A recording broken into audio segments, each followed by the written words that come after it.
Failing fast is an idea that comes to us from system design. The notion that we take something that's flawed in a process and get rid of it as soon as it's not working and replace it with something that does. And this idea of dealing with failure and disruption in a very kind of mechanical and quick-fired way is a brilliant adaptation of learning from failure, the notion of failing fast.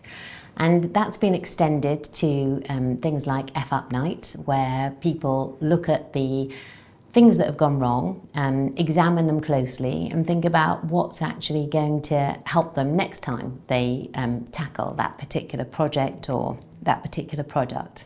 And although it's being embraced very much in the field of entrepreneurs and innovation and slowly into organizations, it's very much an idea that's still treated with a little bit of caution.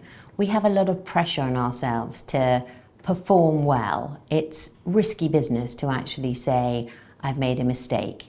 And this is something that is experienced whether you're at a senior level or a junior level. It's not easy to actually say, I made a mistake, I failed. I think we've seen in the press quite recently David Cameron actually making that sort of solid announcement, I failed. Maybe a little bit too late, but he did actually acknowledge that things hadn't gone well. So remember that F-up nights, exploring failure, researching failure is not just for entrepreneurs, it's for us all. And although sometimes that notion of dealing with failure is quite difficult to do at work where we're keeping up appearances, it's essential for us to actually deal with things that go wrong and actually look at how we've learned from them.